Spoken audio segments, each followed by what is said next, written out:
Hello, everybody. This is Carlos Ocelote. Welcome to the YouTube podcast. This time, this is the second episode. And today, the legendary player, pretty much everyone watching here, regardless of whether you follow Rocket League or not, will know him. The Mountain, Kronovi. Everybody knows this man. He's probably the biggest legend that Rocket League ever had. Even today, I mean, you just gotta watch some of these tournaments that he plays at. How the fans roar. They just go crazy over him every single time. And yeah, I mean, honestly, I don't want to speak too much without having him here.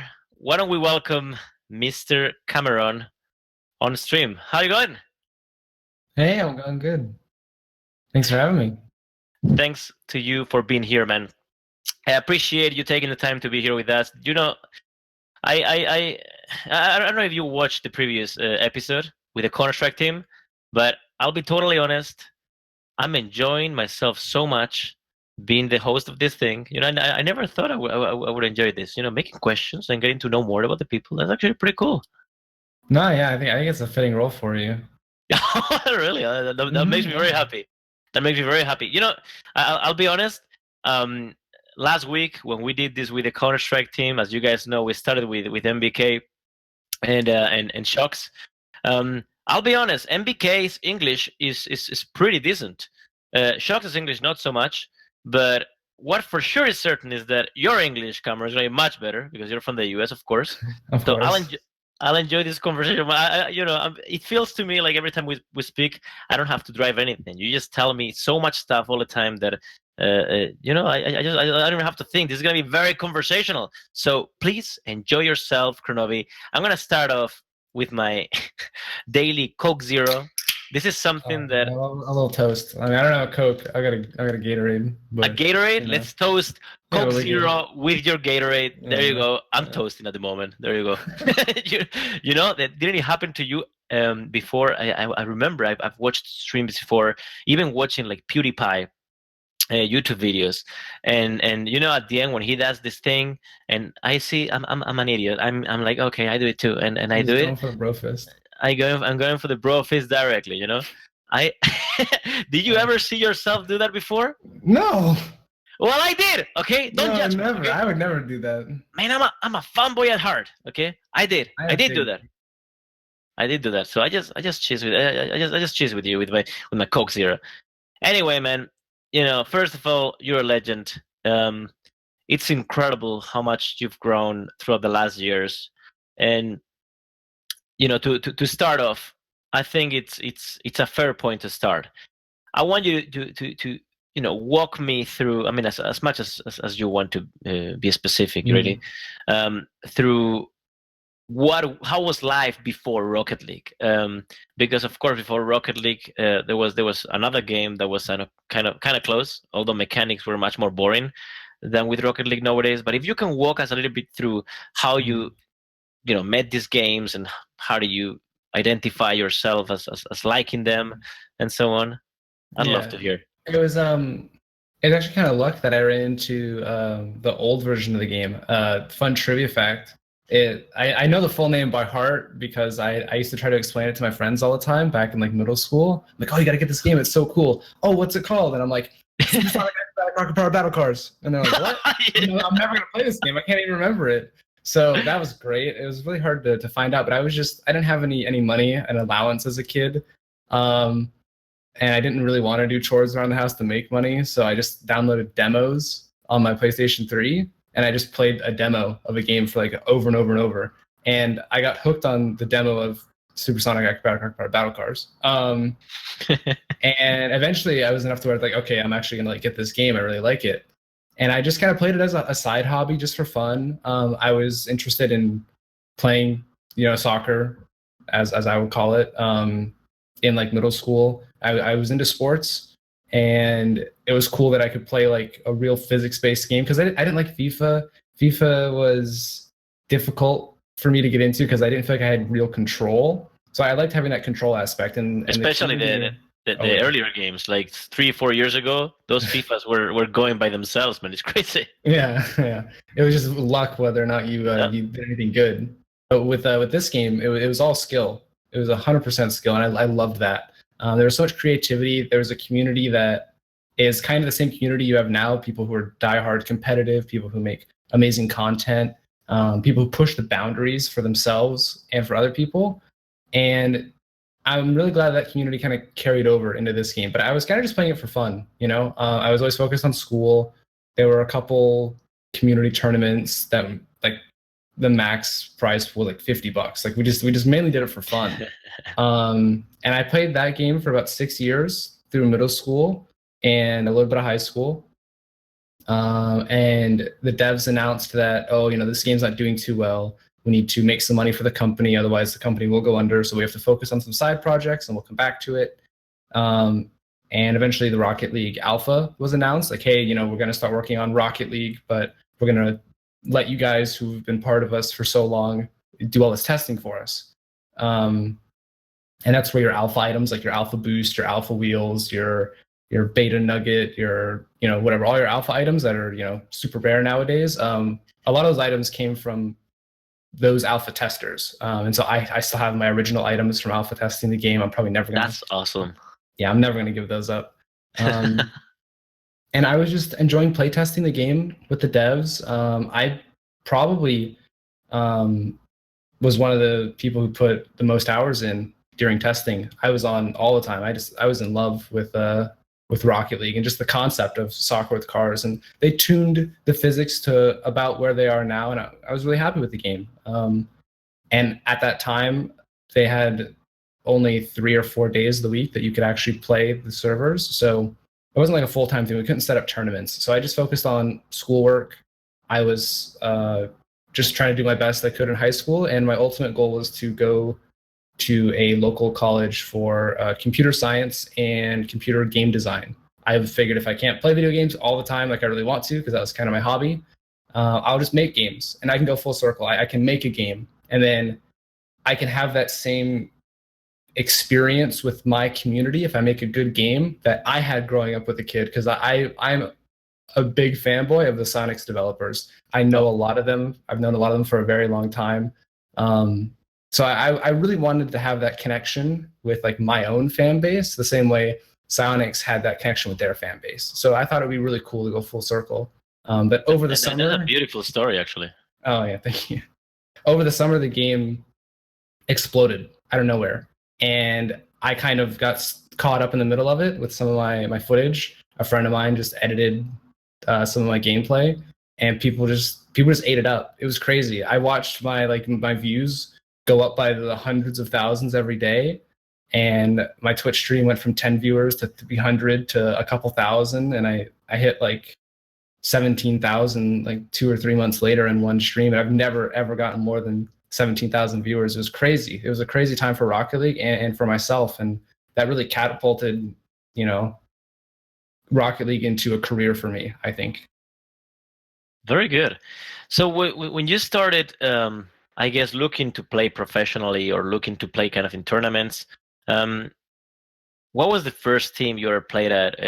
Did you form it? Did you just pick up whichever players you thought were the best ones? Was it 2v2? Was it 3v3 at first? Yeah, it was mainly like I had just happened to be friends with all the best players, because in the original game, in SARP, as you would call the abbreviation, it's better to call it sharp. It's just better to just call it that and just leave it be. Yeah, I'll be warned. I won't make it through the podcast if I keep having to say it. The physics weren't conducive for 3v3. 3v3 was like almost too big, and 2v2 was still kind of getting in the way. 1v1 was where it was at. Everybody played 1v1. If you were good at 1v1, you were cool. So when the alpha comes out, basically it's everybody's playing 1v1. We did some 1v1 tournaments. I did pretty well in them. And basically anybody else who did good in the 1v1s, you'd kind of want as your 2v2 teammate.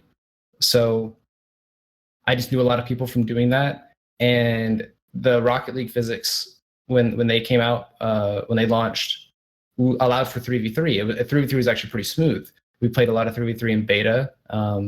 And me and Sad Jr., of course, Sad Jr. is currently the substitute for Cloud9, but he played on my team with me and Gibbs for a while. He played on NRG. He's a very, very well-known player in the scene. But me and him used to play doubles all the time. We were best buds for a really long time, and we just started playing with Gibbs one day, who was a bit of an older player. He's an RLCS analyst now. He started doing that right as the RLCS started. But he happened to be pretty good, and he had a good mindset, and he fit the style we liked. It was me and Sad up trying to do everything we could to score, and Gibbs would just hang back and play defense. And it just worked. We played, I think, our first tournament together. We went under the name Team Scarabs, named Team after... Scarabs? Yeah, Scarab was a car in SARP. Oh, okay. It's now a car. It's actually a really ugly looking car in the game now as DLC. But we named ourselves Team Scarabs before the car was released as DLC in Rocket League, because it's an original car from a long time ago. So it's kind of like an homage to the original game. But by the way, I hate the Back to the Future. This is off topic. I hate the Back to the Future car so much. It's so loud. I hate it too. Don't worry. I hate it. Like, our general manager Jamie, Zeno. Mm-hmm.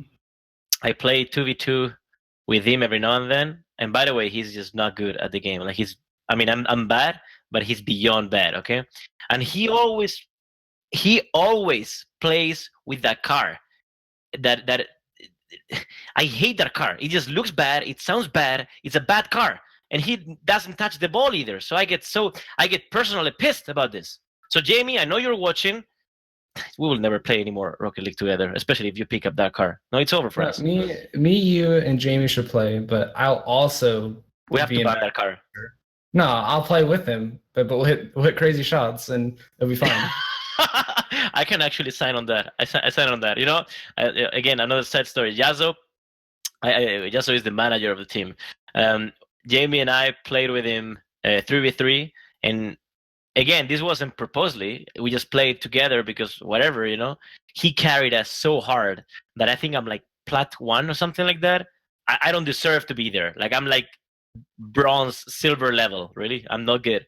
But he carried me to plat, and now I can no longer play 3v3 because I play against people that are incredibly, like, much better than me, and I can't. We have to play a few 2v2s and 3v3s, Crow. Yeah, I mean, you gotta get those training packs in though. That's the real secret. Those are the real strats. I do try every now and then with the air shots and things like that. I try those all the time. It just happens to be that I never touch the ball. That's just I guess it is what it is. Requires practice. I have like 25 hours on the game. Oh yeah, no, you're gonna need at least 10 times that. But anyway, just moving on to the next kind of phase in your career, which was when you started competing regularly. I think it was with Lakinio first and foremost, right? Yeah. So I switched up the teams a little bit when the RLCS was first announced. There was this time period when the game released in July of 2015 up until like March of 2016, where the RLCS didn't exist. It wasn't a thing. Sonics was still gearing up for it. They were still planning it out. So there were all these little tournaments, all these little weekly things, nothing really major. The RLCS gets announced in March, and it's the biggest prize pool to date. It's $75,000, which, compared to the $500,000 this season doesn't seem like anything. But back then, that was But it was the world, yeah, of course. Yeah, everybody's splitting up, trying to form the best possible team because everybody wants to win that. And I actually went through a little bit of drama with my old roster, unfortunately. But I ended with Lichinio and Gambit as my two other teammates after we won basically every weekly together. We couldn't lose a weekly. It was awesome. We really had good synergy. And it just so happened that Latch and Gambit were probably the most mechanically talented players at the time as well. Watching our gameplay back, it's like, oh man, we're being so reckless. But it didn't matter because we had like this almost unfair advantage over a lot of people just because of like how good mechanically we could save ourselves from a situation. That's awesome. That's awesome. That actually reminds me of the early times in League of Legends too. It was like people didn't have that much team play, so everything ended up being literally just individualistic moves all the time by everybody. And it was actually a fun time, not gonna lie. When you look at League of Legends back in the day, you see some moves that are like, I I don't know about that. But on the other hand, you see a lot of solo kills, which translated into Rocket League. The way I understand it is that you could actually probably solo carry a game, if you had the day, right? Oh yeah, back in the day, people were totally able to solo carry. That's amazing. Nowadays, never. Unless you're called JNAPS, then Yeah, then you know we've got the ace up our sleeve. No one else though. That's awesome. All right, so walk me a little bit through, because you were, of course, with Laquinio, and I will call him Laquinio because that's how I think it should be called, even though if it's Lachinio. But I'm gonna say Laquinio. Okay, it just sounds sweet, like a very small violin. And and Gambit, you were with them both, and then of course you qualified for the World Championship, which you eventually ended up winning. Walk me through what happened with Gambit and how does Overzero come into the mix. So we did end up winning the Season 1 World Championship, but it was a very, very, very bumpy road. The RLCS was split into two segments at first. The format of the first RLCS was kind of strange. You basically played two sections. So the first section we did really good. We didn't lose a single game to anybody. We had like an insane win percent, like over 80% on teams. We won the regional playoffs with the 1 seed, no problem. So we scored a bunch of points for the first bit. And then we didn't have to qualify for the second bit. We auto-qualified. But during the second section of the first season, we did pretty bad, actually. We started to hesitate on things, didn't trust each other. Gambit got noticeably more upset about our losses than he did in the past. And we ended up actually not making playoffs during the second half of the first season. We ended fifth by a couple points. It was really close. Still, because we got first and fifth and some other teams made an upset during the second part, we ended up third overall, which is enough to take us to the World Championship. Even though we had made it as the third seed to the World Championship, which is still decent, not the fourth seed, the worst possible seed. Gambit had told us that he didn't want to go. He wanted to focus on his mental health because he felt super stressed. Totally understandable. And I'm glad he told us, basically the same day we knew what seed we were and if we were going, because we needed a month basically to practice with our substitute who hadn't really played with us except the very last week of the RLCS. We had to sub him in because Gambit didn't show up for our first match. And then Lichinio subbed himself out because he was not feeling confident during our last match. So Zero played 2 matches during the last week, and he did as good as you could expect him to do with how much practice he had, considering at the time the game was dominated by veterans of the game, people who played SARP for 6 years like I had. That game was dominated by the veterans at that time, and Zero had no prior experience. He had far less hours than we did, but he still proved himself to be able to hang with people. So we practiced for a month, me, Zero, and the Chinio. We entered every tournament we could, and we scrimmed every team we could, and we lost everything. We didn't make it to a single grand final for a month. We did so bad. It was crazy. It was really stressful going up to the World Championship thinking we have nothing to show for this month of work. And of course, it all fell into place on the day. And as the underdogs with the home crowd advantage, and I think we were the crowd favorites at the time. Because Overzero was also very present in YouTube as well, right? Oh yes, of course. Yeah, he was absolutely loved by everybody. I think we just had 3 great personalities that meshed well together, and it kind of all fell into place on the day. And once we beat Flipside in that game 5 in the very first round, it just felt like we were going to win the whole tournament. And we didn't drop a single series to anybody else. That game 5 was the closest set we had in the whole tournament. Was the very first round. Then we 3-0'd Flying Dutchman, 4-2 over Northern Gaming, and then we rematched Flipside in the grand finals, but still won 4-2. So it was really surreal, and I couldn't believe it happened. That is awesome. That is awesome. Yeah, but when we were watching, we were looking at the game very closely. Back then, we didn't have a team in Rocket League, but we were looking at it super closely, and it was actually incredible. That run you guys made there, and you could read in Reddit that no one even kind of expected anything like that, right? You were the crowd favorites for obvious reasons. You guys were big in YouTube, and you were big personalities. Everyone kind of hoped that you guys were gonna do very good, but you just came out of the water, out of nowhere, really. Yeah, it was. I'm glad it happened the way it did, and that all the hard work didn't end up being in vain. And it was really nice to hear the crowd, chanting for us regardless of what happened. And I think it was intimidating for a lot of other teams, especially all the European teams who flew out all the way to the West Coast they just to hear them chant us instead of them. Yeah. Yeah, this funny story in Counter-Strike majors, or not majors, but like big tournaments, national tournaments. When the tournament occurs in the US, like it doesn't matter whether there's Team Liquid or Cloud9 that they imagine have a much worse team. It doesn't matter. Like nothing matters when you're in US soil. You hear the people just go crazy, and it's just not comparable. Like European teams, including ours, the Frenchies, they can't fight against that. Like how can you fight against literally 8,000 people chanting for every time they get a kill, every time the smoke lands, They want to yell at something, Exactly. They have something to cheer for. So NA fans greater than EU fans confirmed. That depends. If they're, I'll be honest here. Spanish fans and French fans, if something happens regionally in any of those two countries, people go crazy if they have a local team to cheer for, man. It's incredible. They just roar equally, if not more. So there's not many things happen in those two countries anyway. But with that said, so you ended up winning the World Championship Season 1. That was back in 7th of August 2016. What was the prize for winning the tournament? I think first place took 27.5K split across 3 players. So it ran out to about 9,000 per player. And of course, the one season that I won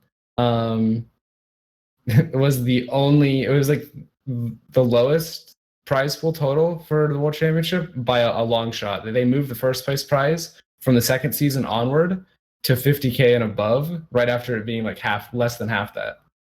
So I emphasize. I honestly, I'm so. I could pick any other season to win. I maybe would have picked a different one. I'm so empathetic with you. As soon as I quit my professional career and became the CEO, I saw player salaries going like this, and I'm like, damn it, couldn't I just wait 1-2 more years, so I can reap even more? But as far as I remember, you guys also did win a car, right? Oh yeah, no, that was just me. I just I was going to E3 before the World Championship. Yeah. I had a friend who was going to be able to get me in to E3. The tickets are very expensive to go to E3. And I had the hookup. It was super awesome. I've always wanted to go to E3, especially since I was considering game design for a long time.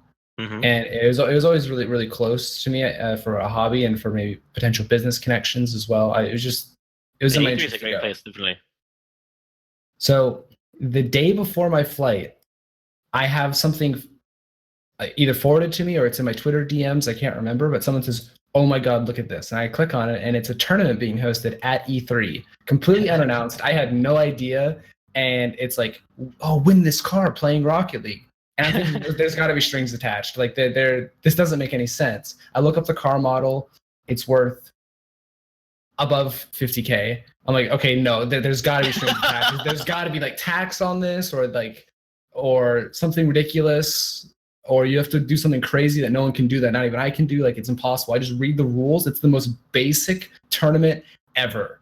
And nobody knew about it. And I just happened to be the only professional player at the time going to the event. So I'm thinking right before my flight, oh my God, is this a free car? Because I'm not going to have any competition at this event. And that's what happened. The format was really not very good. It wasn't very professional. It was like the booth that ran the event just had money to throw away, and they just decided to throw it at my face. Where is that car right now? That's the question of everybody. It's parked outside my apartment right now. You use it a lot? Yeah, actually, I already had a vehicle that I just purchased from a family friend when I got that car. So my dad actually took Was it it a off my hands for a BMW? while. I can't remember. Yeah, it's a red 2016 BMW M235i was the car that That's a I beautiful won. car. Yeah, I already had a 2008 gray 550i that I just got from a family friend, and I was kind of still attached to it. So my dad took the red car off my hands for a while because he was really attached to it. He's like, "Oh my god, like my son won this car. I want to drive this one. I want to show it off." And he just got a truck, so I'm in the process of selling my gray BMW, and I bought the red one back from him. So now it's back in my hands after like 2 years. So it's just What traded did your hands a few parents times. say, man? Like, what did your parents say? Like, you just go to E3 and you return with a fucking car. Like, what is that? Like, They were just as dumbstruck as I was. I didn't know what to say. I couldn't believe that happened to me. Like it happened right before the World Championship too. So of course people are talking about it at the World Championship, and that's like, oh, he just won a car. He doesn't even need this prize money. And then we got first place anyway. It was the craziest like 2 month stretch. It was like win a car, win the World Championship, back to back. that's crazy. Honestly, if my son ever comes to me, like, I don't believe in what he's doing, and all of a sudden he comes to me with the BMW M2, all of like unannounced completely, then that is the moment where I start believing this shit is happening. This is working. Son, keep at it. I'm very I'm lucky gonna that double your internet. my parents were super supportive even That's before awesome. that. So By the way, because that's I really dropped out rare. of college for Rocket League before the RLCS was even announced. So That's crazy. That is actually really rare. That kind of parents support this, especially. I mean, I guess now that this is getting more mainstream, um, things are becoming easier to explain to parents. But back then, you probably had. I mean, at least I did. A lot of discussions. Discussions sometimes positive, sometimes not that positive. Trying to explain to them what this all was, and it's actually hard to understand. So good for them. Like this is really tough. Like being a parent in that situation as well. You want your son to do the best possible in life, and at the same time, you want him to enjoy his time as much as he can. So you're between two walls a little bit. I sympathize with them. Yeah, and going for something like this whole you know industry in general can be a bit of a gamble, Yeah, and it's absolutely, difficult for a parent to say, do I want my child to absolutely. potentially gamble his future, or do I want him to take the safe and secure, get a college degree, do a simple office job, 9 to 5, work 8 hours a day, go home, whatever. But that's boring. Yeah, That's but not fun. That's not flying rocket cars and hitting boomers and ceiling shots. And you have the best job. Like, whoever asks you, man, yeah. whoever asks you, what do you do for a living? Listen, I fly I fly rocket cars. That's my job. It doesn't get better than that. I've had to explain that to so many Uber drivers when I go to events. They're like, "Oh, what do you do?" I'm like, "I play video games." Like, "Oh, what game?" And I'd go to this. It's the same conversation every single time with them. It's like a chat. It's okay. What game? Rocket League. Oh, what's that? Oh, let me explain car soccer. Oh, well, how much do you make doing that? Oh, well, this is what I do, and I'm kind of like a walking billboard for people because that's how marketing works. And it's the same conversation every time, but they think it's cool, so it makes me feel good. That's awesome. Well, good on your parents for believing in that and for giving you kind of space to grow. That's awesome. Yeah, I'm very so lucky. season 1 came to an end. You guys, of course, after winning, which I'm sure you were a little bit shocked about even yourselves, kind of kept the team together. But and here is when the story starts to go a little bit sideways. I'm assuming that you inherently knew as a team that world championship wasn't going to happen every tournament, right? No, yeah. In hindsight, that was definitely a little bit of a fluke. I think all the hard work was there, but the results were there for one day or one weekend out of a month and a half, and it just happened to land on the World Championship. So, and of course, that obviously showed in our season 2 league play where we won one match, two. No, we won 2 matches out of our 7. So not the best record. We didn't even make playoffs. And it was at that point I realized maybe, this wasn't the best move. Just because we won the World Championship doesn't mean that we have the best long-term success. And it's definitely a learning experience for everybody involved. And I'm glad that it's happened. Looking back on it, it's been a major experience for me to learn about and improve on. And it didn't necessarily, derail everybody's careers. Lachinio is actually still in the RLCS. He re-qualified. So I'll be actually playing against my old teammate sometime this season, which is awesome. Zero and Gambit I think Zero tried for the RLRS this season, and Gambit was in the RLRS last season. So they're definitely still up there. And it just kind of hurt a little bit during season 2 to think, oh, maybe that was just lucky. I did doubt myself a little bit in season 2. Was I just lucky? Do I still have what it takes? Blah, blah, blah. And I spent a lot of the off season in season 2 just grinding out ranked and streaming and doing content and playing a tournament with whoever was available, because I really wanted to prove to people that no matter who my teammates are, I know at the very least I can win. I can be the winning factor for a team. And that ended up happening near the end of season 2. I would just team with whoever, and we won a lot of major events. Latch was doing the same thing. He ended up forming Iris with Squishy and Torment, who are now, the major players on C9. Yeah. And Latch, Torment, and Squishy were basically in every finals against whatever team I had as well. And that's where I started scouting for talent. JNaps was really good, really underrated. He was underrated because his team didn't even qualify for season 2. They fell short. Oh, really? I didn't know that. Yeah, they were expected to make it, but I think the team that made it in over them was Deception, which was Corrupted G's team at the time.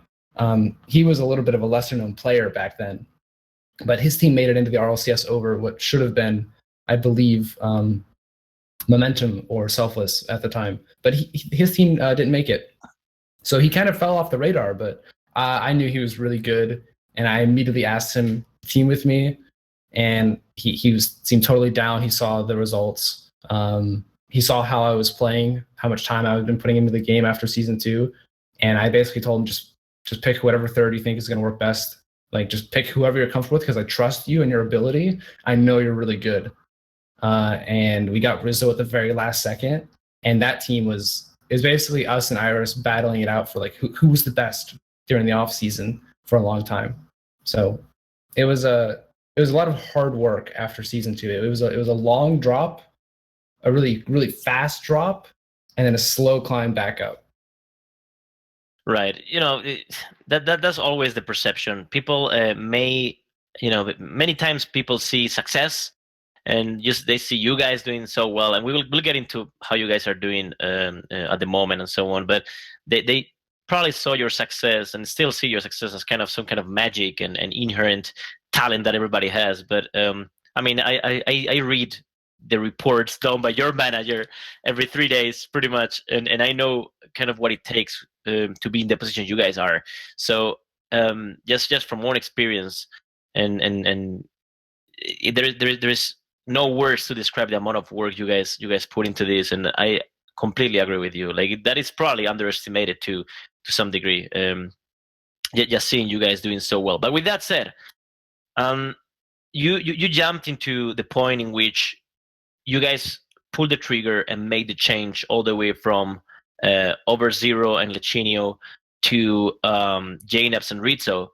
But I want to get into the point, like into your brain a little bit, right? Mm-hmm. How was it at that moment when you're the captain of the team? You have kind of the I guess the power to do as you think is best for the good of the team, to find success. How hard was it to come into terms with Zero and Lechinio of parting ways? For Leginio, it wasn't difficult at all. He knew what he wanted, and he wanted out. And so he was very straightforward with everybody. He said, I just don't want to be part of this team. We didn't do very well. I don't see any success here, and I just want to look for other people. And it was very easy to handle that. Everything went very smoothly. But Zero was kind of difficult, and I was actually living with him at the time. So I remember, yeah. It made things even more awkward. It was really, really difficult. And I think he knew that it was coming. And I tried to slowly let it off as like, hey, I think we should move you to substitute, not main starter. And if you don't want to sub, then too bad, because I don't want to play with you. And, we need a really good shot. And I was prepared to, bring up whatever stats, whatever, footage. I really thought it over. I had a lot of reasons that I thought the team would be, that I personally would be better off with two different people than getting one person to fit between both of us. I just didn't think we were very compatible. But he understood that as well. I think he saw the same thing eventually. And it wasn't the most painful thing in the world. It was just kind of sad for everybody to see the wasted potential of that season. It was just basically wasted time for all of us, which sucked. I've learned after now it's gonna be 2 years. It's 1 year and a half, but it's gonna be 2 years soon. Um, the way you operate and think and work, and I've come to realize that you separate emotions from career success quite well, actually. And there's a lot to learn from that. Why do you think you're like that? Why do you think you're so able to separate the personal touch, the emotions, with the kind of the pragmatism of focusing on a single goal and pushing forward? I sometimes I don't. I mean, I am human. I do let my emotions get the best of me at times, but I've seen the most progress in myself and in other people when emotions are left out of it, when the best logical decision for people's future is laid forward, when you can think of a long-term plan that makes sense. And if that plan doesn't make sense, you don't need to get upset about it. You don't need to be angry about it. You can tell the other person it doesn't make sense, tell them why. If they get upset about it, fine. But eventually they will get over it, and then they will be on your side. You just don't want to have an argument. You want to have a discussion with somebody. Even if it's like a debate, it's okay, here's point A. All right, well, here's my counter. Okay, and you counter over and over until somebody doesn't have a rebuttal anymore. And then you both have a conclusion. And you can either both agree, like adults, that this person is right, or you can disagree and let your emotions get in the way. And that's just going to hinder you. It's just going to put you behind, and it's going to make you look like a fool. There's a common denominator I see throughout. I've seen this throughout my career, and this is, I'm 100% convinced that what I'm saying is 100% true, which is that those guys that have the ability to separate those emotions from the goal at hand are actually those that become the best leaders at the end of the day. I can give you a few examples. One of these people is actually Dennis, Counter-Strike player.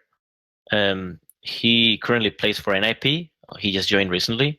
He was in G2 back in the day, and he was incredibly good at this. Then another person that I've gotten the chance to find is Miti. Is Alfonso. He's a Spanish League of Legends player, support player. He's currently in TSM. Last year he was in G2, also the year before, and today I can see also Perks becoming that person, kind of separating emotions from the goal at hand. And I see you the same way I saw or see today all these people that have been very successful at leading.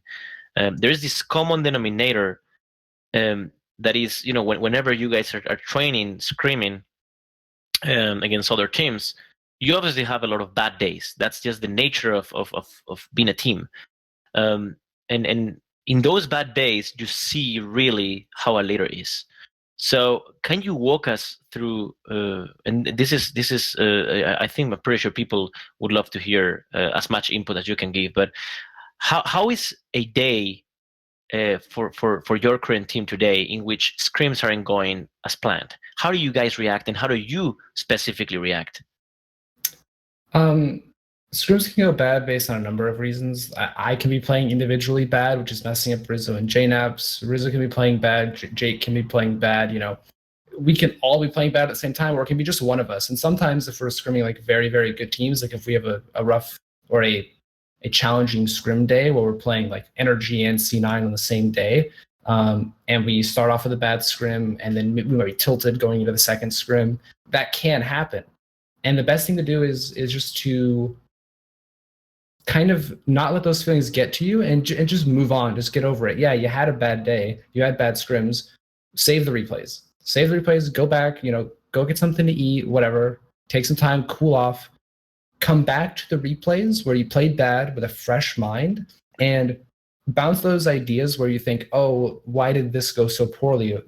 I think that JNAPS is getting in my way. Why do I think this way? Why am I upset about my own teammates play instead of my own play? And I can go back, I can analyze it, I can think about it logically.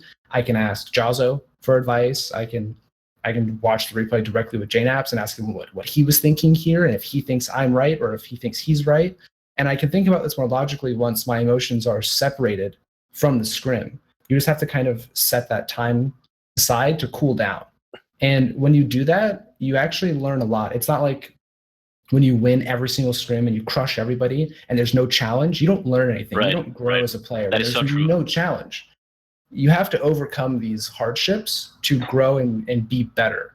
So I think a bad scrim day, as long as we put that time in to talk about stuff with one another and we put that time in to overcome these challenges, it's actually more beneficial to have a mediocre scrim day because we can learn so much. And as long as we learn from our mediocre scrim days and get a little bit better, and then on the day of the tournament, it all clicks into place. That's what matters most. It just has to click into place on the day of the tournament. We can have awful scrims the night before, but if it clicks on the day, then something went right.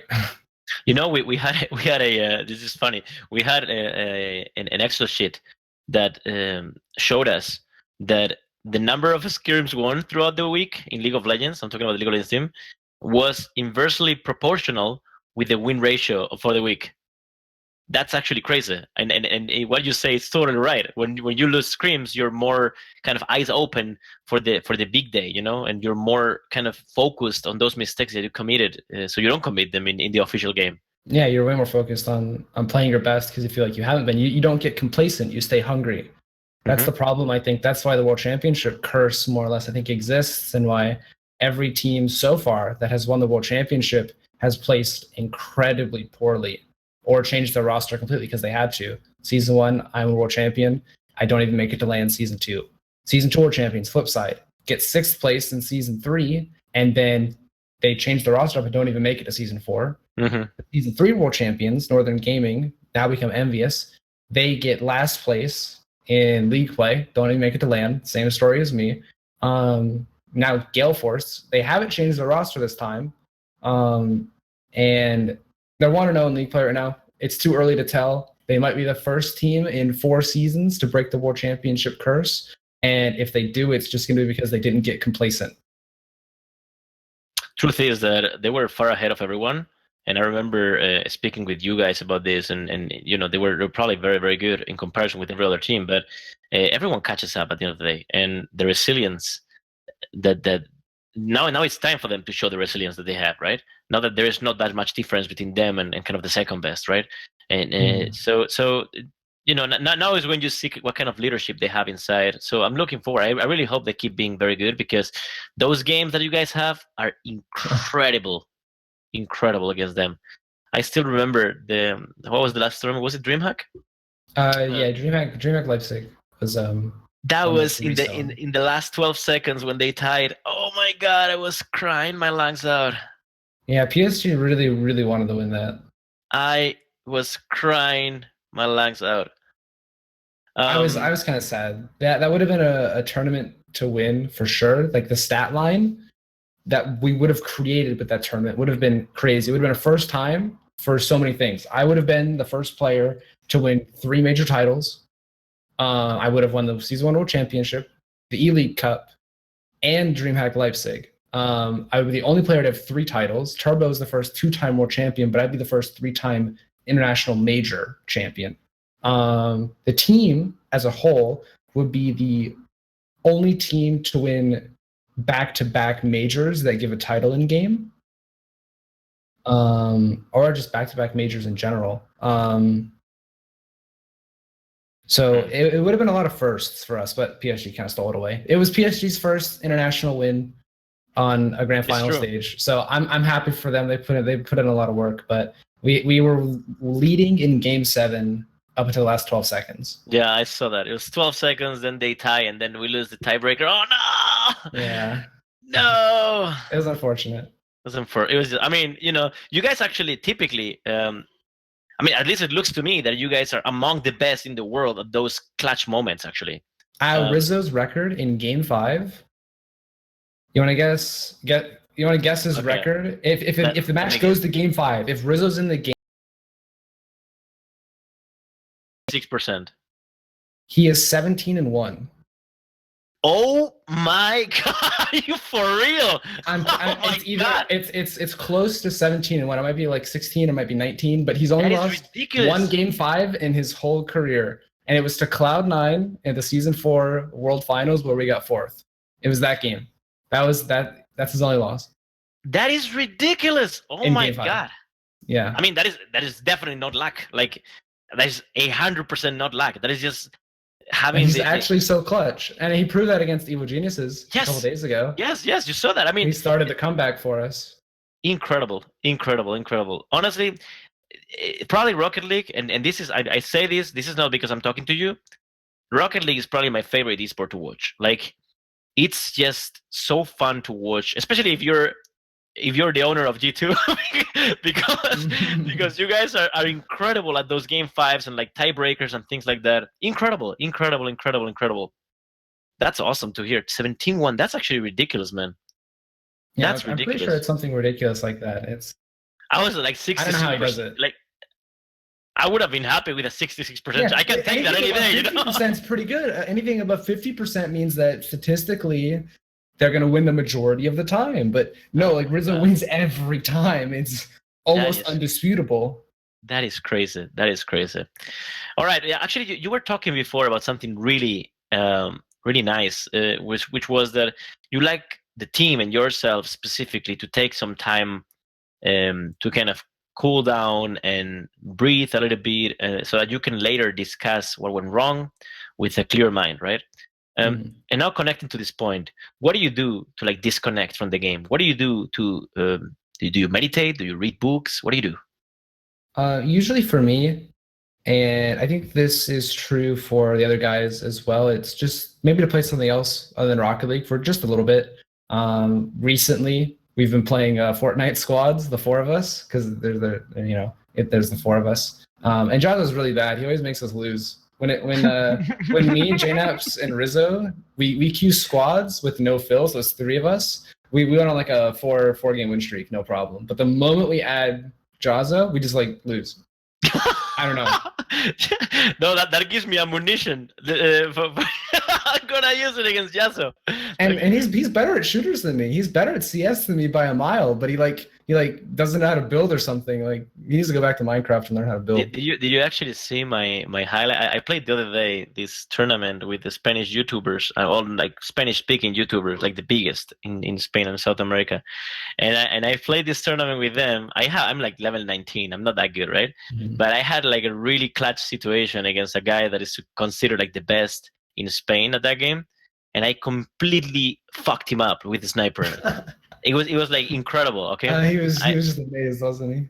You have to watch that. I'll throw it to you later, the link. But it was being watched like by a million concurrent people in YouTube Live. A million actually, a million. YouTube Live, Spanish speaking people, 400,000 on Twitch concurrent. Spanish people as well. Like, that's ridiculous. Like, he was this guy I killed had 400,000 concurrent in Twitch in Fortnite. So that's one of my. Shut it down. That honestly, I'm just telling you because I'm boasting at this point. Like, that was one of my career highlights in Fortnite. Yeah, we'll replace Jazo with you. That's exactly what I'm getting. What the fuck will you play with Jazo? Like, what is that guy doing? Jazo, you're out of the team. You're a liability. You're counterproductive for the success of this team in Fortnite. Now I come in with 250 ping. It is what it is. It is what it is. So you like to play Fortnite. What else do you like to do? I actually enjoy playing just a couple different games on Steam other than Rocket League. Like I'll play Path of Exile, which is just like a Diablo 3-esque game. I love that game. It's a good time waster. It's something that anything that I can do mindlessly, where I know what I'm doing and I kind of have to focus on it, but I can think about lots of other things in the back of my mind. And if I need to get into this logical argument with myself or kind of run a scenario in my head, I can like multitask. And multitasking really helps me with some of my stress. If I'm focusing on 2 tasks at once and doing both of them pretty well, I get so caught up in the tasks I'm doing that the stress kind of just naturally works itself away. And hanging out, of course, if I can play a game that I can multitask with while also playing with friends, I just enjoy playing with friends, having that social interaction. That really helps me as well. But there are times where I'm so frustrated that I just have to play through it. I'm not the kind of person who gets frustrated and gets up and like paces around my room or goes out for a walk. I have to sit down. I just load up the Rocket League and I just play through it. I'll lose like 10 games in a row, but at the end of it, I'm cool, I'm calm and relaxed, and I'm back to playing the way I feel like I should be playing. And I just have to work through it, push through that slump or whatever it was, so that it doesn't carry over to the next day. One of the reasons why I love my job so much is because I get to speak with players a lot, right? And the reason I love it so much is because this you're telling me right now, it reminds me of those times when I was a player myself, and I was never, I was never too kind of pragmatic about my losses. I was always very emotional, but I remember that, and it even happens today, man. Having a game that you master, right? In this case, for you is Rocket League. Having a game that you master, doesn't it make you so happy when you just play it, not thinking? Because you know the mechanics by heart. You don't have to think. You just have to play, right? And like you said, you will lose 10 games in a row, but you're happy inside. I don't think I've ever gotten that feeling as I did with World of Warcraft and later League of Legends, with any other game. In other words, when you put so much time into a game that you can play it without thinking, it just becomes like a meditation. Meditationary, is that a word? If it's not a word, then I'm sorry, but let's make it a word. A meditationary state. Yeah, no, you kind of just like, I think you get to that point when you realize that no matter what you're doing in the game, it's time well spent. Yes, it's time that you need to spend, and it's not wasted time, win or lose, as long as you're thinking about it logically and applying critical thinking to your own game. Doesn't matter what the results are, it's time well spent. And it's hard to be frustrated when you're not wasting your time. If you think, oh, I had a good use of my time today, it's really hard to be mad at yourself. That is very true. Purpose. So the next thing I want to talk about, and we have a lot of questions about this from the fans, is the current season. The current state of the team. Ritsu and Jaynabs, kind of. I would like to understand, or that you try to get into as many details as possible for everyone that's watching or listening, in regards to what makes your 2 teammates and your manager Yazo so special for the success of the team.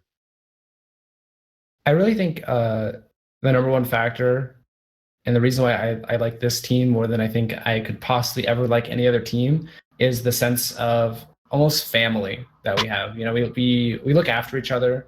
We're not afraid to banter back and forth. We share similar interests. Whenever we hop on Discord to start scrims, it's not, oh, he's finally here. There's never, ever, even after a bad scrim day, animosity towards one another. It's easy to tell when somebody's upset in general about how scrims went, and it's easy to just, they're upset. It's not at you. They're just in general upset, and they'll either talk to you about it or they'll get their own space and come to you later. It's fine. It's almost like a relationship, but like no red flags. It's like you just everything's good. It's all good, even if things aren't good. You know, it's kind of weird. I see. So, do you think there's anything that can break that chain? Um, in other words, do you think that it's just that your characters and the way you guys are meshed together so well that nothing can break the chain, or is there, because of course you're way past the how's it called, the honeymoon period, right? Way past. So you've gone through a lot of ups and downs and together, and you've pushed through, and you've gotten better and worse and better and worse and better and better. You know what I mean? So you're obviously past that. So is there anything that can break the trust and that love that you guys for each other have for each other? Yeah, I think that's a great point to make, was all the ups and downs we've already had as a team. I think that the fact that we survived this far means that we are unbreakable, as long as our determination doesn't waver, as long as we don't get, complacent, as long as this is individually at heart what we want to do, as long as this is something we strive for and want to succeed at, it's unbreakable. Because there were lots of opportunities to break in the past, and we moved on through those. And we know what that feeling is like. We know what it looks like and feels like to break, and we haven't come close to that. And I don't think anything could possibly get us there unless we wanted it to happen. And we don't. That is awesome. So what would you say? Would you say the biggest challenges that you guys went through as a team this current iteration? Probably trusting each other to play. Like, we know we're all individually good, but we're also very creative with the ball. And it's hard to understand necessarily like what Riz is going to do with the ball, or what I'm going to do with the ball sometimes. Sometimes I don't know what I'm going to do with the ball, and I kind of just improvise as I go, and it works. And that makes it really difficult for Rizzo and Jamps to read what I'm doing unless I'm specifically saying what I'm doing. So we spent a lot of time working on our communication, making our comms very clear, but very, very fast. And I honestly think we have some of the best comms in the league, with how quickly we talk and how quickly we convey information. And this just means that we're ready to make those really awesome, huge passing plays that you see us make. We're always ready to back each other up as long as our comms are up. And so we try to make sure that our communication is always there. And that's basically, I think, a big source for our success. And our downfalls are when we forget to communicate, or we think we don't need to communicate because, oh, this team they're not Gale Force, so we'll just not communicate as much. But we either 100% or 0%. We have to try 100% of the time, and we'll win 100% of the time, but we can't just take it easy. So this connects to a good point about meta game, and about kind of let me rephrase this. So when you take the ball, if you are easy to predict by your teammates, so in other words, if you take the ball and your teammates know exactly what's going to happen next, that also means that your opponents will likely know what's going to happen next, so they can pretty much counter that move, right? I'm assuming. Right. So how do you guys keep being as fresh as you guys are nowadays? And I guess connecting to this point, how does the meta evolve? What changes in a meta game in Rocket League? And which factors add up for a meta game change? I think a lot of it comes down to timing. You can see the same play happen over and over. And even then, Rocket League's an amazing game where a play can happen on different parts of the pitch, or the same play can happen but with slightly different angles, and people have slightly different amounts of boost. You don't actually see the same concrete play occur every single time. Like in League of Legends, someone flashes from the bushes and they use their ultimate. Like that, you've probably seen that a million times, that exact same way. I'll be honest, that was a low-key burn to League of Legends right there. You were just burning the game for its simplicity. And by the way, I don't disagree with you. Just keep going. I'm sorry. I just wanted to point that out. You just burned everyone down. But even in League of Legends, you can mess with timing to mess people up. Rocket League's the same way, but it has the added benefit of no play is exactly the same. So every RLCS season so far, and every match, players are exposed to things they've never seen before, or it's close to what they've seen, but there's a twist because with every season, players get more mechanically sound. Players are more sound on their comms. So everybody's more ready. Everybody's faster. Everybody's better. The meta has evolved from simply slamming it off the backboard as hard as you could to get quick aerials. So then people started covering the backboard early, like, oh, if you hit it up here, you're going to have to hit it to me. So hit it low. But my teammate's also there. It's a double coverage. All right, well, how do we stop this? Well, we're going to do lots of sideways passing. So your guy on the backboard can't do anything. He's just watching the pass play happen, and the guy on the ground doesn't know what to do either. And then eventually it's like, oh, we're going to cut off the passes early, but have somebody ready to go up the backboard because they're not going to instantly shoot it. So as the meta evolves, the options still exist. The options to slam it off the backboard is always there if you slip up and if the opponents read that. So there's so many options, and all it takes is one timing change up, one fake to throw a rotation completely out of whack. You could just pretend like you're passing it mid. Don't do it. Dribble it in the net. Right. So is it then easy to? I mean, is it safe to assume that meta is based on how people attack the ball and the timing surrounding that exact moment? Yeah, it's the ability for players in a game to read the situation and read their opponent. Lots of plays look really similar. People always try to pass the ball. Not everything's successful, but some people will pass the ball like really fast compared to the last time they passed the ball. And maybe the third or fourth time they try to pass it, it's fast enough to get through. And it's kind of like a battle of attrition where whoever gets the most chances to score will win because their players keep rotating and they keep getting the ball. Ball possession is really the name of the game. But there are mechanics that have evolved over time, like flip resets, stealing shots, wave dashing, all these things that weren't really around in season 1 that kind of grew into season 2 and season 3 and season 4. All these new threats keep coming up. And so it's just a lot more options to cover. So let's look at Warcraft 3, StarCraft, even Counter-Strike to some degree. Those games have pretty much an infinite amount of skill cap. The reason is because you can always get better at aiming until you become a bot, right? Literally like a robot. So in other words, you can always get better and faster at aiming. How does this, because everything you're telling me right here, timing is a very important aspect in kind of how good your team is doing and how good your team understands the current meta. But in Rocket League, there's no champions. There's no pick and ban phase, really. There is no other variables aside what happens in the game that the game is there. It never changes. It has many variables, yes. You can pass, you can fake, you can blah, blah, blah. But at the end of the day, it's probably not comparable with the amount of variables you could probably find in any of the 3 games I mentioned before. How high do you think the skill cap is in Rocket League? I actually, I think I disagree with you on this. I think Rocket that's League very good. I love is the second highest skill cap game in existence.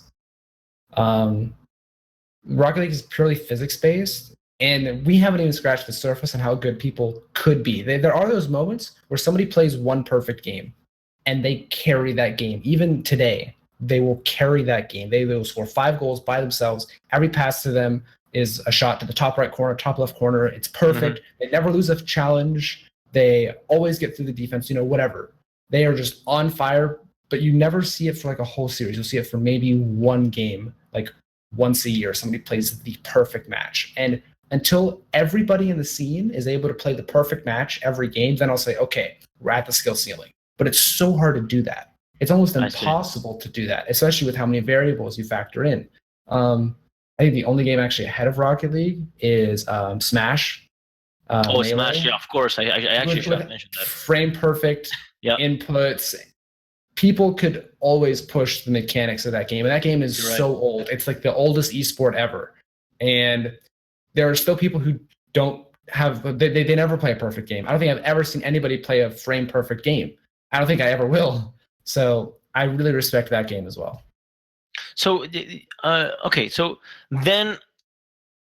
So the reason I ask this, okay, is because I've watched a fair share of Rocket League for a fan. It's also part of my job, but I do see that teams, even from second division, right, and teams that are kind of semi-pro, you can name it, battling to come up to RLCS. They are like, you look at the way they move with the ball, and the air shots that they do, and like, how is it called, this when they go through the wall and then they fly. I always forget the name. Like a ceiling shot? No, it's aerial. Aerial. Thank you, production. Thank you. The aerial, man. I always I always forget that word. So their aerials are like picture perfect.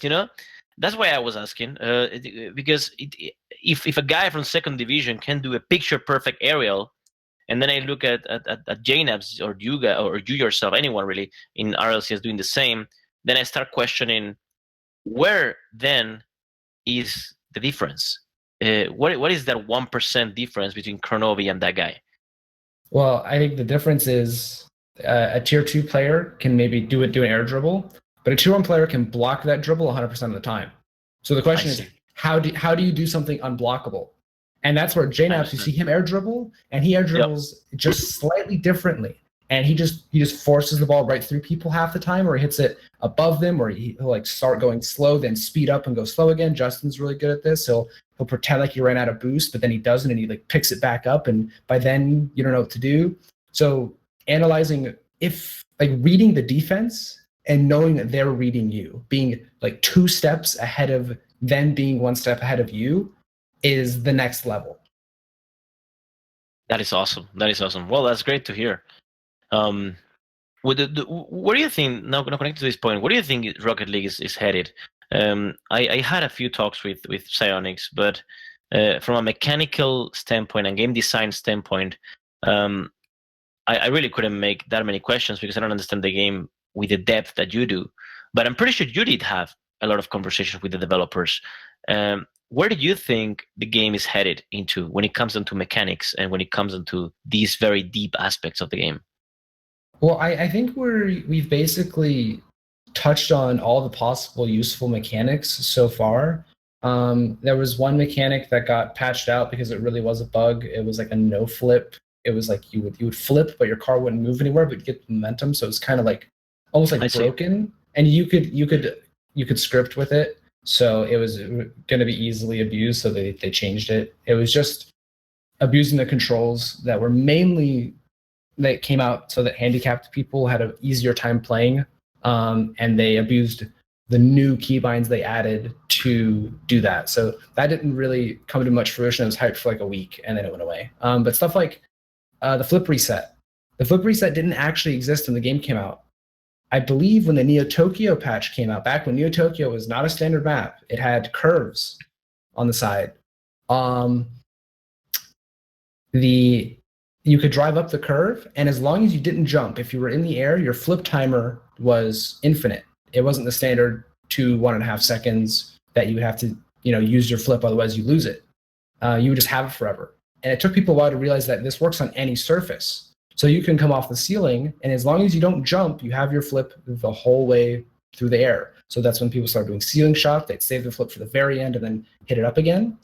People figured out eventually that the ball counted as a surface that you could reset your flip off of. So you touch the ball and then it counts as you can. And then you can flip again. Yeah. Oh, shit. And I've been trying to practice getting double flip reset aerials where I fly at the ball, I touch it, I then get a flip reset, I flip into the ball, but that flip lands me into another flip reset. Jesus. And there's a theory I have. Listen, you gotta cut off with these fucking flips already. You lost me at the third flip, okay? You could chain it like 8 flips all the way down the field if you do it right. You probably could. I don't know how, but it's probably possible. You could just chain it all the way. It would be so cool. But I've never gotten more than 2. So I don't know. That's hilarious.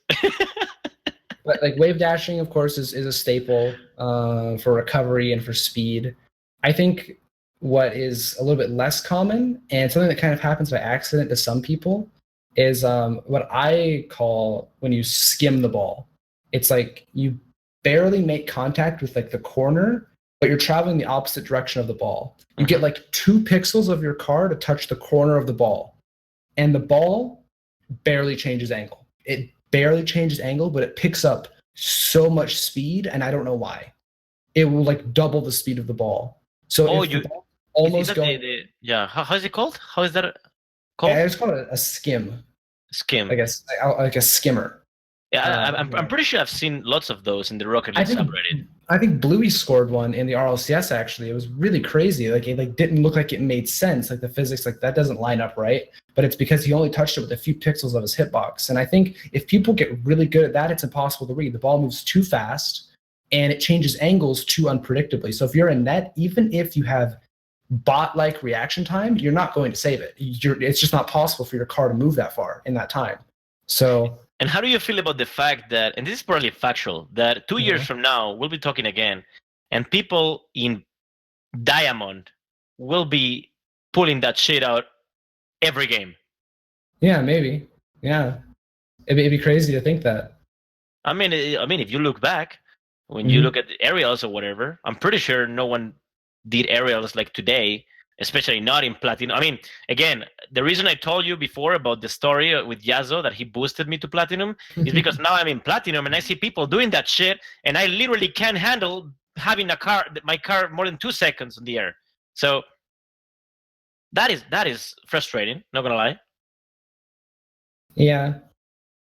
I think the lower tier players still have a lot of basics to cover. You'll see people go for stupid, crazy stuff for highlights all the time, and you're like mid and like lower ranked games. But they lack the basics. They lack the ability to consistently do these things. They consistently just hit the ball hard. A player from the RLCS could go into Platinum, be given no ability to fly for the ball, and still crush people because you don't need that ability. It's unnecessary. You just need a couple basics. And I think the lower tiered players have a lot of defense to work on. So one well-placed shot will beat 10 attempted ceiling shot air dribbles, you know? Okay. It may look flashy, but it's very shallow. Okay, fair enough. With that said, you're actually bringing a lot of very good points to the conversation. I appreciate that. As I said, I mean, I didn't expect anything else. You're incredibly good speaking and bringing up topics and being specific and being forthright. I love that. So with all this conversation that it went pretty good, I forgot that we actually have a lot of fan questions. So people, hashtag G2 podcast on Twitter, ask us your best questions. I have one from Sander, which is my favorite question. I actually know the answer. But I'll be honest, Kronovi, Mr. Cameron, when I watched that video of you explaining to the world why you were called the mountain, or kind of the reasoning as of why you're the mountain, I had goosebumps, man. I had goosebumps on my quadriceps. Like, this is just ridiculous, right? Like, that's the next level, of goosebumps. That's when you like the video, when you have goosebumps in your quads. I didn't even plan that out. It was just the first thing that came into my mind. They were just filming, and I just that was movie worthy. So Sander asked, how did you get the nickname, the mountain? So the mountain nickname kind of just it came from the intro to the RLCS that Twitch did. They did a couple player spotlights. They flew out to my hometown. They did an interview with me. They filmed some artsy shots of where I lived, some backstory. And in my interview, I think I said, I want to be the mountain that everybody has to climb, and if you get to the top, I'm going to kick you right back off. Yeah. It was just me saying that I have big drive and that I want to be at the top, and if you try to beat me, you're not gonna win, is what I was trying to say. But it just kind of came off as more of a meme, and people just started calling me the mountain, and it was epic.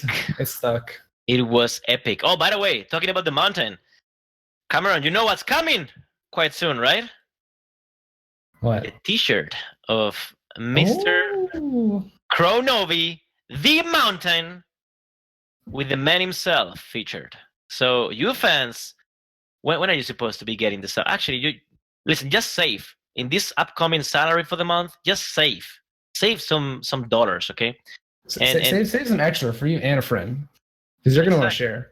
Exactly. That's a very good point. Save your money because this shit is running out in seconds. I have zero doubts on my mind. I already saw the. Actually, you also saw it, right? I saw it. Yeah, I saw it. What do you think about the design? Oh, I know. I love it. We went through a couple iterations, and the final product is perfect in my eyes. It is ridiculous. I mean, and by the way, I'm the CEO of this company, but many times I have to fucking buy the item to get one because many things just go away in seconds, and it's really hard for me to get a hold of something. But with that said, that T-shirt is going to be amazing, and we have another item, by the way, coming. I teased the fans a few weeks ago, actually about a month ago. You remember that item? Mm. It was US Pride G2 Esports version. That thing is also coming. So save your money, people. Where can you find the thing? This is shameless promotion. I don't get. Listen, this is my podcast. I do whatever the fuck I want. Shameless if it's yours? Yeah, God damn it. It's not. It's not. No really, shame. You're not a sellout if it's yours. That is no, absolutely right. You know, this podcast should be called www.g2esports.com/shop. By the way, guys, if you want. Anyway, I have the next question from Mr. Jun Wang, Twitter. Who do you think will be top 4 in NA and EU? I'm assuming for this season. Mm-hmm. So this is a question that gets thrown around all the time, all over Twitch chat. I've answered it a few times, but I'll leave the final answer here, and people just get linked to the answer if they want. So I don't really have any particular order because I actually think the top 4 is really close in North America and Europe. Undoubtedly, in North America, my top 3 is C9, NRG, and us. I don't know what positions we're going to get, if we're third, if we're second, if we're first. I don't know. It's a really close race. Everybody's really good. That 4th team is difficult for me to put. I initially wanted to put CLG in there. Also maybe Rogue. And based on how the season's going, it looks like it's going to be Rogue, but CLG still has a chance to come back. And Evil Geniuses really took me by surprise. So if I had to tell you the predictions before the season started, it probably would have been us, Energy, C9, and Rogue. But now I'm kind of leaning towards us, Energy, C9, and Evil Geniuses.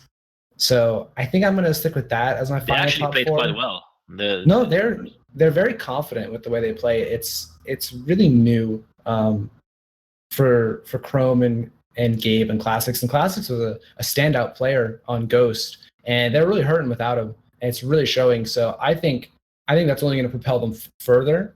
And I mean, we barely got the win against them, and they are not complacent about anything. So I expect them to get even more wins against some teams, and we're hoping to take wins off of Energy and C9. That'd be great. Very good.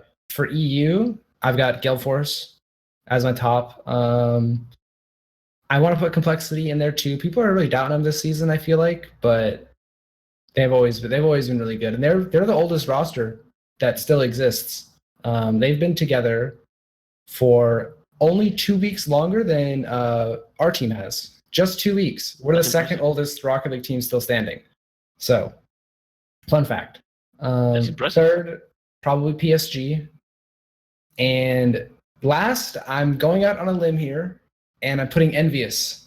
Okay. With the addition of iIgnite, I think they have revitalized themselves. They have a new energy to play, and they might be 0-1, but it was very, very close. And I think it was separated by 1 goal with PSG. So I think my top 4 is Gale Force, Complexity, PSG, and Envious for you. All right, very cool. All right, very nice. We had a lot of questions from the fans in relation to G2 and so on, but I actually want to go a level deeper and go back in time again to right after you won your M2, your BMW, you won World Championship, and at that point you got picked up by us.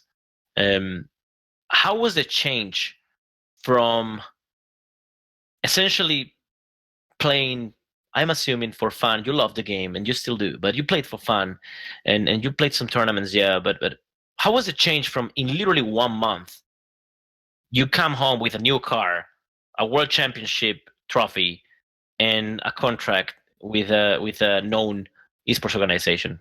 How did that tie into your life?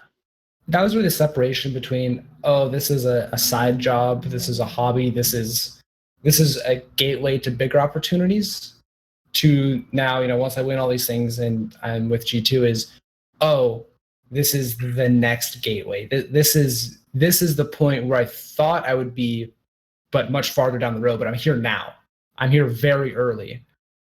And at that point, it became, okay, I need to think about my future. I need to think, how do I continue this path? How do I stay on this path? How do I get to where the end of this path is? Because I really would like to make this, something that I can do for the rest of my life, no matter what it is in the esports industry. I just absolutely love this industry, no matter really what I'm doing. So how do I secure myself in the future? How will I be able to secure friends and family in the future through a career or a field that I'm in love with? So it's all based on, how do I meet those goals? I think one of the biggest driving goals for me is, even before I was at college, I always told my mom I wanted to buy my parents like a really big house, just like a mansion, just like my whole family can live in it. That's a big goal of mine. And I think this is a career that gives me the option to have a lot of fun, but also potentially invest in things and make a decent amount of money to the point where I could realistically have that goal, and they could have something really nice that I could give back to them for, supporting me through all of this and letting me take the risk that is, playing video games professionally, and I can really give back to them. And I think that goal is really what drives me the most today. All right. What do you think about G2 as an organization? And again, I'm biased because I founded it, but at the end of the day, did you send me the script? I wired you the money via PayPal. Production say this is not a riot show. Production, shut the fuck up. Let me finish my question. So again, I'm biased, but I'm happy to take this publicly. What do you think about the company? What do you think about G2? What do you like about it? I think the company reflects itself in its own code of conduct and its determination, its willingness to go above and beyond, to tackle hurdles, to tackle challenges, so that it can improve, so that it can be the best. Not everybody can say that they're the best at a given moment, but anybody can believe in themselves to be the best one day. And I think G2 sees themselves as potentially the best all the time, even when they are the best. And it's that line of thinking that really resonates with me. And it's really motivating to be a part of, a company that shares those motives, and as a result encourages me upon my own values and really strengthens my own values. That's beautiful. Thank you. With that said, I am very in sync with many of the things you say and many of the things you do and many of the ways you react. Even though I actually consider you incredibly mature, much more mature than I ever was as a player, like far more mature than I ever was as a player. But I do see a lot of similarities, and I think it's also for it's a selfish question, because I do see you as someone with a lot of attributes, even outside of Rocket League, right? Where do you see yourself 5, 10 years from now, or whenever, just whenever you don't have any professional or any video game that you would feel motivated to play anymore? Let's say I will not put a date, because that 10 years from now you can still maybe be one of the best, if not the best, Rocket League player in the world, because the game is still growing. But so I guess this is not put a timeline in there. How do you see yourself fitting into this industry or a different industry moving forward? I really feel like the timeline from right now to maybe 10, 15, whatever, 20, whatever X amount of years you want to put, is play for as long as I can, to the point where I'm so washed and everybody's asking for my retirement because I'm just dragging whatever team I'm on down. That's already too late. From our experience. I went through that shit. Yeah. Once I start to believe them and the results are there and everything, I think it'll be time to move on to coaching or managing, because I may not have the ability, but I do think that regardless of how well I was doing, people would see, and I believe in myself, that I would still have the ability to lead and to coach and to teach. And I enjoy doing that. It's kind of why I enjoy going over mistakes sometimes with people and discussing them, because I learn by explaining my viewpoint and trying to teach someone else. And I enjoy it when someone teaches me about their viewpoint. So I really enjoy that role. And I think I'm also decently capable of separating emotion from logic. And that's a great attribute to have as a coach. So I think there would be demand there. And then the real question is, how long can I coach before maybe other bigger opportunities show up? Would there be a bigger opportunity? What if Rocket League grows huge and coaches are, they got the best salary? Or can I go into casting or analysis or go on the desk? And if I go on the Rocket League casting desk, does that mean I'm good at casting other games? Do I just become a generic caster? The farther up I go, like through like a hierarchy of gaming or whatever, the more doors open up to more possibilities. And it's a matter of, what am I good at and what do I want to do? Okay, decide. I see. Very good. I do think it would be cool to own my own org one day and follow in your footsteps. Maybe compete against G2 when it's a global conglomerate. I'd be more than happy to kick your ass. Hey, I could download all your secrets. That's what I did. Honestly, that's what I did. When I was in your position, man, I spent a lot of time with Alex Mueller, the owner of SK Gaming, the team I was playing at. I was also spending a lot of time with other team owners, and I was like just downloading all the information. And I was telling them, one day I'm gonna kick your ass. And they were laughing, And today, nowadays they're not laughing because they don't have that sense of humor. But I do. I'm laughing. Yeah. And honestly, if you, let's say 15, 20 years from now, you go ahead and kick my ass with Kronovi Gaming, I will listen. No, we'd be Mountaineers. That would be my org. Okay, Mountaineers. Perfect. Mountaineers GG. So the Mountaineers, listen, I'll buy you an M2 from 2016. It's gonna be an old relic, red M2, BMW M2, just to reminisce those times, And I'll be like, Mountain, you got me this time.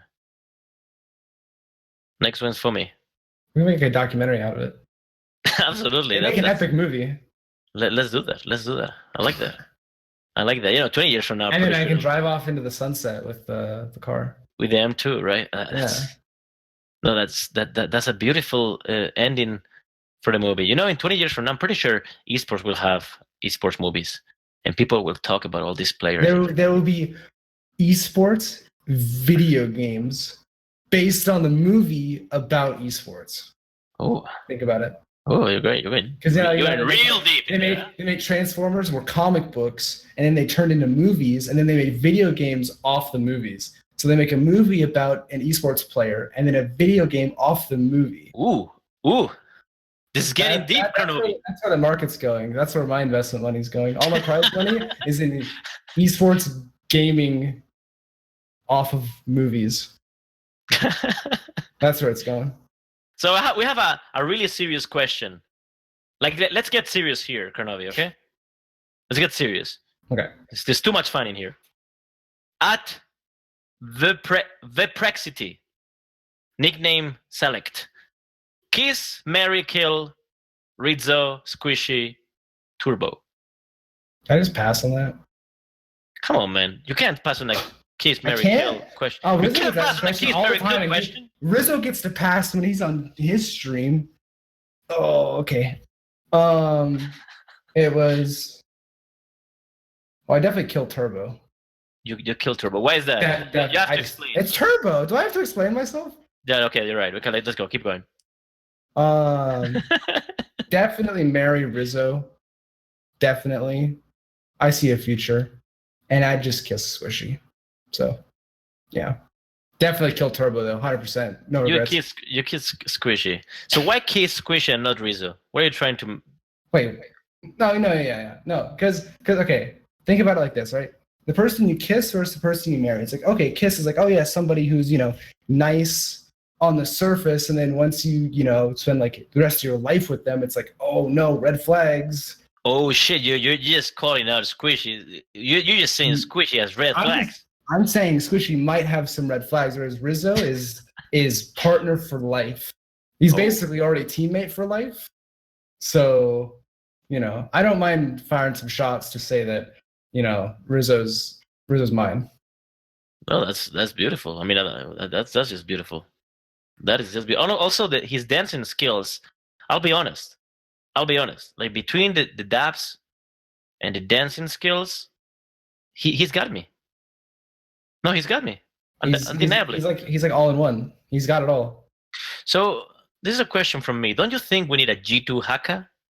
I mean, we have Rizzo's kind of choreography and understanding of dancing, contemporary dancing skills, I don't think you'd ever get me to do anything fluid in front of people. I understand that. I don't think it would ever happen. I don't think JNAPS is on board either, to be honest. I don't think he's on board to show emotion. But I'm pretty sure Rizzo is for the three of you. Yeah, he could just do it for us. Absolutely. Maybe we could write in a special clause in his contract that states that he has to do a different dance at every event. I'd be all for that. I would love that. It's a meme on top of Reddit every time. I love that. What do you actually train? So when you let me think, because I think someone asked this question. Let me actually check the name of this person. Let me check. Oh yeah, Mr. Pie Guy. What is the most important thing you work on in practice? And I would like to make this question both for you specifically and for the team as a whole. What are the things that you focus on specifically for yourself and the things you guys focus as a team? For myself, I really focus on I know, and this really isn't me trying to be humble. I know I'm not the best player in the team.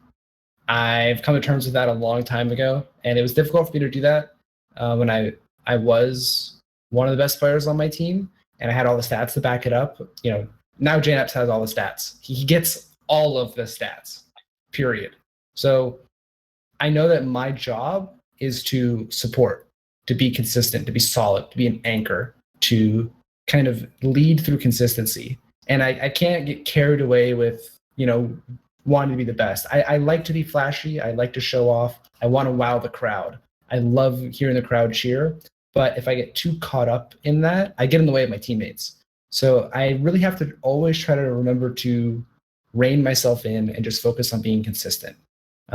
Whereas when I'm paying attention to what my teammates are doing and I'm really trying to help them out, it's more just communicate more, or just trust me, or just if I'm going to make a mistake, let me make the mistake. It's my fault. I can own up to it. You just need to be okay with me making a mistake. And if you let me make the mistake, it's going to happen less often because I really don't want to disappoint you guys.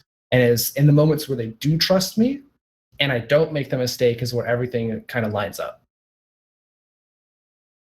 That is beautiful, man. That is actually beautiful. And it speaks very loudly about you.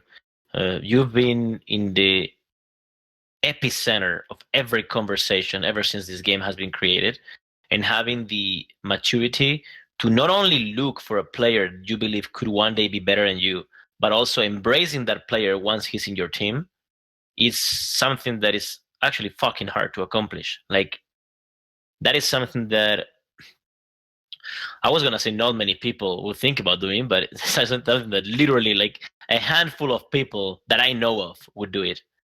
Where do you find that kind of strength to move forward with this? I remember me myself as a player, I had problems with this, and I've always considered myself a team player, but not that much of a team player. To give up all my, or a lot of my spotlight to someone else for the greater kind of cause of the team, that requires a big ball sack. Why do you think you took the decision, and why do you think you ended up being okay with that? Well, Rocket League's a cool game to where you can shine no matter what position you play on the field. You can shine as a defender. You can shine as a midfielder, as a passer. You can shine as a goal scorer, and you can be everything at once, and people will love you for it. You always have a chance to make a flashy play. My job is normally to be an anchor, but against Evil Geniuses, I was really happy that I got the flashy, you know, game winner off the bar in OT to win game 5. That's not normally where I am, but that's where I happen to be because Rocket League kind of requires everybody to play every position. So when I was in that position, I showed up on that moment, and on that moment it felt really good. But most of the time, that's not supposed to be me. And I care about winning as a team more than I care about looking good in front of other people or caring about what people in Twitch chat are going to say about me when they're rooting for another team, or what people on Twitter are going to say if I don't score more goals than JNaps. It's like, cool, they think JNaps is better than everyone else on the team, but they're rooting for our team. And as teammates, I know that I should trust my peers. I should care about what my peers think about me. And I know that they trust me, and I know that they think I'm good, and that's all I need. I don't need validation from anybody else other than my teammates. And as long as I have that, I'm comfortable with anything as long as we win. And that's why you are a legendary player, man. This was an absolute pleasure, Mr. Cameron. I'll be honest. Not that we haven't spoken before, but I like kind of this openness with this open setup and kind of people seeing this kind of deeper side about you. And I'd like to thank you again for being so honest, so transparent with the reasoning why team lineups changed, what you think didn't work, lineup changes, your mindset, everything was just amazing. So I want to thank you once more for being with me in the last 1 hour and a half, and just wish you the best of luck. And week 2 RLCS is coming. We'll be all watching. Oh yeah, we're prepping hard for it. I know you are. And just know that every single person that follows Rocket League is, even if they may not be fans of G2 as the first team, because maybe they're from France or whatever, right? Everyone roots for you. Everyone roots for you as a team. Everyone roots for you, Kronovi as a player, and everyone just wants you guys to succeed as much as possible. And we're no different. Thanks very much, Cameron, for being here. And I hope to have you soon as well. Yeah, I'd love to be back sometime. All right, man. So that's it.